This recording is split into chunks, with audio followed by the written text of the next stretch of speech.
Welcome to Headphone News, Greater Vancouver edition for Monday, December 2, 2024. Canadian banks prepare for earnings reports amid economic changes. Major Canadian banks are getting ready to release their fourth quarter earnings reports as worries about mortgage defaults and recession start to fade. Analysts stress the need for these banks to demonstrate significant earnings growth to support their high valuations. The S&P/TSX Bank Index has jumped about 12% since the last quarter, with Scotiabank rising by 19% and CIBC increasing by 17%.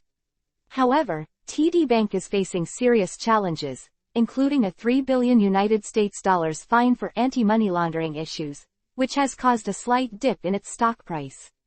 Currently, Canadian banks are trading at 12.1 times their earnings, and provisions for loan losses have reached around $4.4 billion United States dollars, a 23% increase from last year. The Bank of Canada has cut its key interest rate to 3.75%, which is expected to lead to a 1.2% decrease in total mortgage payments next year. While there's cautious optimism for the Canadian economy, concerns about credit and defaults still remain. Investors and analysts will be keeping a close eye on the bank's performance and outlook to gauge their future growth potential. Highlighting Feed Scarborough's impact on food insecurity. Today, we're focusing on Feed Scarborough, a food bank in Scarborough, Toronto, Canada. This organization is making a real difference in fighting food insecurity by following the United Nations Sustainable Development Goals, which aim to eliminate poverty and hunger while promoting responsible consumption.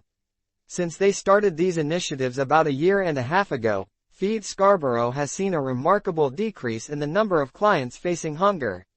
A recent survey found that only 46% of clients would go to bed hungry if the food bank closed, a big drop from 91% just a year ago. This positive change is thanks to a variety of programs, including culinary training and Canada's first online food bank. These efforts not only provide food but also help community members improve their income and stability. The work of Feed Scarborough underscores the vital role of community support in addressing food insecurity, which impacts public health and economic stability. Learning about these efforts can inspire all of us to contribute, whether through donations or volunteering, to help build a stronger community. Spin Master prepares for holiday challenges.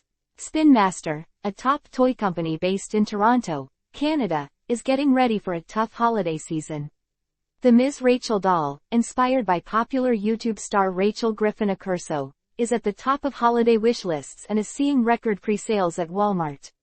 However, the company is facing challenges due to economic issues like inflation and cautious consumer spending, which have led to necessary price changes.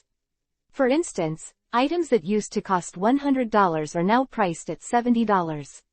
On top of that, recent port strikes in British Columbia and Montreal have disrupted the flow of merchandise.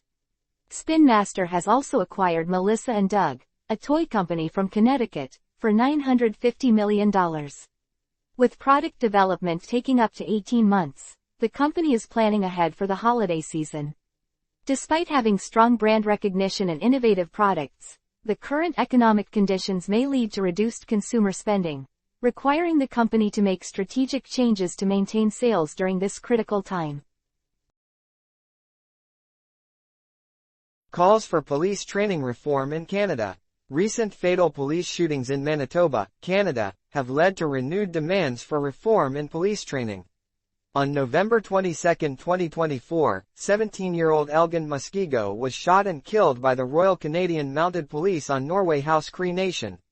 Just 2 days later, 24-year-old Jordan Charlie was also shot and killed by Winnipeg police. Both individuals were reportedly armed with sharp objects during these incidents. Experts, including criminology professor Temitope Oriola from the University of Alberta, stress the importance of longer training periods and better conflict resolution methods to build public trust and reduce the use of deadly force. An inquiry into a 2020 mass shooting in Nova Scotia, which resulted in 22 deaths, previously pointed out flaws in the RCMP's training model. Ongoing investigations by an independent team into these recent shootings may lead to significant changes in policing practices, raising crucial questions about community safety and the effectiveness of law enforcement in Canada. Thetis Island residents brace for winter power outages.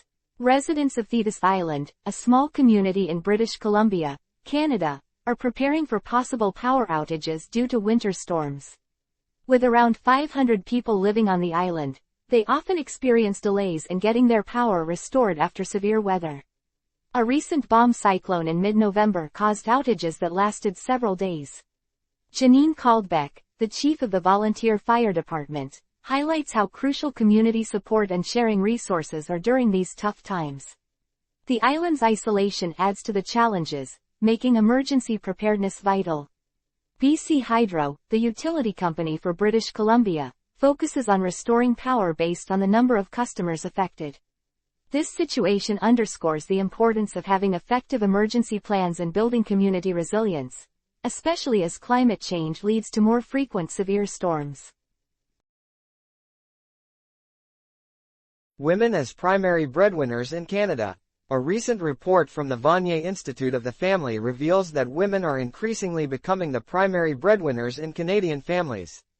Over the past 30 years, women's contributions to family income have significantly grown, now making up more than 50% of total income in many husband-wife households.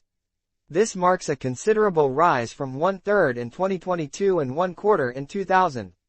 However, this trend comes with challenges, particularly for mothers, who often face what's known as the motherhood penalty. This means their income contributions can drop by about 3 to 4% for each additional child they have. This situation highlights broader societal biases and economic inequalities. Understanding these trends is essential because they impact family dynamics, economic policies, and corporate practices. By raising awareness, we can work towards supportive measures for working mothers, which will ultimately influence social services and labor market dynamics. Kelsey Gyarmati's fundraising journey for IVF. Kelsey Gyarmati, a woman from Airdrie, Alberta, Canada, is on a mission to raise funds for her in vitro fertilization, or IVF, treatment by selling handmade toques. Each round of IVF costs around $30,000 CAD, which is about $22,000 USD. After facing several unsuccessful attempts to conceive, including treatments like medicated cycles and intrauterine insemination, or IUI, Kelsey hopes to sell 1,000 toques to help ease the financial strain of fertility treatments. She also plans to donate a portion of the sales to IVF grant programs in Calgary, supporting others in similar situations.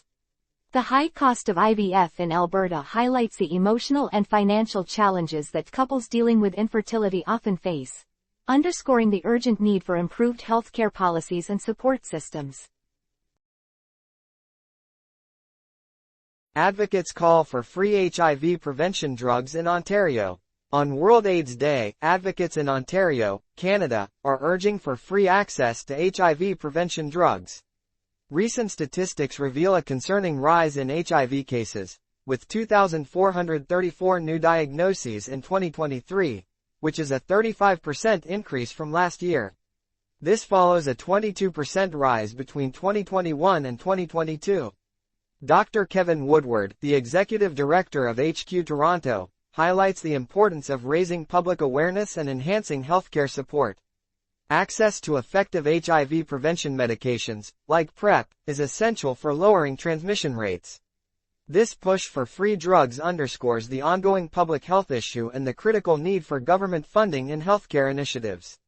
By improving access, we can achieve better health outcomes and reduce healthcare costs over time. Quebec's concerns over U.S. tariff threat. In recent news, Quebec's Premier, François Legault, has voiced serious worries about a proposed 25% tax from U.S. President-elect Donald Trump on Canadian goods. This tax could have a major impact on Quebec's forest industry, putting over 50,000 jobs at risk in a province known for its lumber production. The U.S. has already increased duties on softwood lumber imports from Canada to 14.5%, heightening trade tensions between the two countries. This proposed tax is part of a broader plan to tackle illegal border crossings and drug trafficking. Economically, this tax could lead to higher lumber prices in the United States, ultimately affecting housing costs for consumers. The Canadian government may need to respond, either through negotiations or countermeasures, to protect its economy. Understanding these developments is crucial as they highlight the ongoing trade relations between the United States and Canada. Winter storm hits northern British Columbia. A winter storm is currently affecting northern British Columbia, especially in the Terrace area. Residents can expect up to 50 centimeters of snow, while places like Stewart-Nechako, Prince George, and Quesnel may see around 15 centimeters. Environment Canada has issued warnings due to poor visibility and slippery conditions, making travel risky.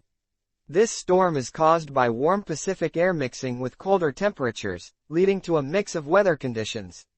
People are encouraged to stay indoors and avoid unnecessary travel. Winter storms like this can have a significant impact on local economies by reducing business activity and increasing the need for snow removal services. Understanding the weather patterns in British Columbia is crucial for residents to prepare for these kinds of events. Crash on Highway 1 in British Columbia. Recently, there was a crash on Highway 1 in Abbotsford, British Columbia. A dump truck lost 2 tires, and one of them struck an SUV driven by Leanne Smith, who suffered minor injuries. She criticized the $700 penalty given to the dump truck driver, calling it an insult. This incident has raised important questions about vehicle maintenance and safety regulations for commercial vehicles. The BC Highway Patrol emphasized that thorough vehicle checks before trips are essential to prevent accidents like this. The trucking industry in Canada is under scrutiny regarding its safety practices. This event serves as a crucial reminder of the need for proper vehicle upkeep to ensure road safety. The fine of $700 Canadian is roughly equivalent to $515 US. Canada Post's proposal to end strike amid holiday pressures. Canada Post has introduced a new plan to the Canadian Union of Postal Workers, which represents around 55,000 striking postal workers. This strike has been going on for over 2 weeks, causing significant disruptions to mail delivery during the busy holiday season in Richmond, British Columbia. The proposed plan aims to tackle important issues, including the possibility of expanding weekend parcel deliveries. The union is currently reviewing these proposals. Delays in postal services could impact holiday shopping and communication for many Canadians. This situation shows just how vital postal services are during peak times and highlights the potential economic effects of labor disputes. Negotiations will continue as both sides work towards a resolution. That is all the news for today. Thank you for listening to today's Headphone News. News summary brought to you by AI.